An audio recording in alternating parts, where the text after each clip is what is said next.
Amazing অ্যারাউন্ডে সকলকে স্বাগত। 2014 প্রাথমিক টেটের 42,000 প্রার্থীর চাকরিতে কিভাবে হয়েছিল নিয়োগ, পর্ষদকে প্যানেল জমা দিতে বললেন বিচারপতি। সোমবার থেকেই মাননীয় বিচারপতি অমৃতা সিনহার এজলাসের মামলা সূচি বদলেছে। তার হাতে এসেছে প্রাথমিকের নিয়োগ সংক্রান্ত মামলা। মঙ্গলবারই টেটের নিয়োগ সংক্রান্ত মামলা শোনেন তিনি। এসএসসির 26,000 চাকরি নিয়ে অনিশ্চয়তার মধ্যেই কলকাতা হাইকোর্টে প্রশ্ন উঠল টেটের 42,000 পদের নিয়োগ প্রক্রিয়া নিয়ে। মঙ্গলবার হাইকোর্টে বিচারপতি অমৃতা সিনহা ওই 42,000 চাকরির নিয়োগের প্যানেল দেখতে চেয়েছেন। এ ব্যাপারে প্রাথমিক শিক্ষা পর্ষদকে দেওয়া বিশেষ নির্দেশে বিচারপতি বলেছেন, নিয়োগের প্যানেল 15 দিনের মধ্যে আদালতে জমা দিতে হবে।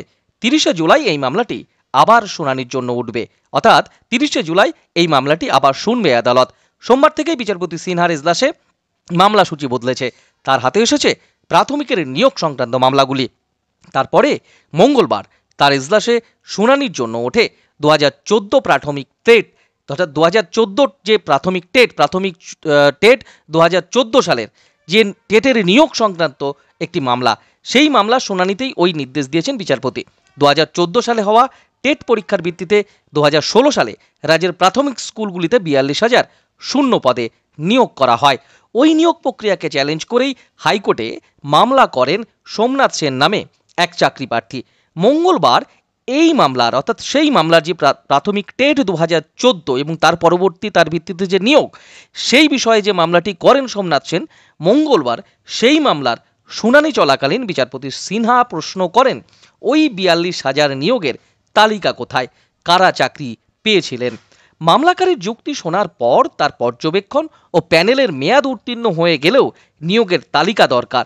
কারা যোগ্য এবং কারা চাকরি পেলেন তা প্যানেল থেকেই জানা সম্ভব। তাছাড়া নিয়োগ যখন হয়েছে প্যানেল তো থাকবেই, সেই প্যানেলেই আদালত দেখতে চাইছে যে সেই প্যানেল কোথায়, এবং সেই প্যানেলই কিন্তু আদালত চাইছে এমতো অবস্থায় এই মামলার প্রেক্ষিতে। অর্থাৎ 2014 প্রাথমিক টেটের একটি বিশেষ মামলা চলছে বিচারপতি সিনহার এজলাসে, অমৃতা সিনহার এজলাসে। তিনি কিন্তু একটি বিশেষ রায় দিয়েছেন এমতো অবস্থায়, এবং রায় বলা যায় না, এটিকে বিশেষ আদেশ দিয়েছেন। কি আদেশ? যে না, 2014 প্রাথমিক টেটের ভিত্তিতে যে 42,000 নিয়োগ হয়েছে, সেই 42,000-এর একটি পূর্ণাঙ্গ তালিকা, অর্থাৎ প্যানেল কিন্তু প্রকাশ করবার কথা বলেছে এবং তা কোর্টকে দেওয়ার কথা বলেছে।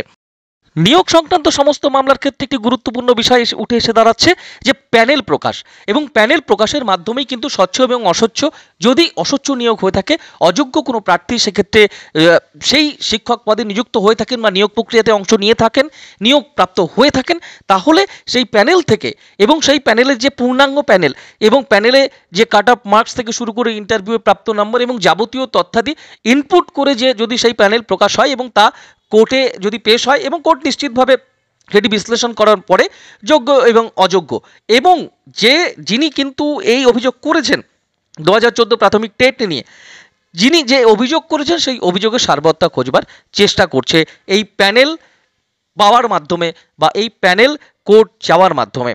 তো আগামী ভিডিও পেতে অবশ্যই আমাদের সঙ্গে থাকবেন। আজ এই পর্যন্তই। আগামী শিক্ষা সংক্রান্ত, শিক্ষক নিয়োগ সংক্রান্ত এবং শিক্ষক নিয়োগের কেস সম্পর্কিত বিভিন্ন তথ্যের আপডেট পেতে চ্যানেলে নতুন হলে অবশ্যই চ্যানেলটি সাবস্ক্রাইব করে রাখবেন। আর ভিডিওটি ভালো লাগলে অবশ্যই লাইক করবেন এবং কমেন্টে আপনার মতামত জানাতে পারেন। ধন্যবাদ।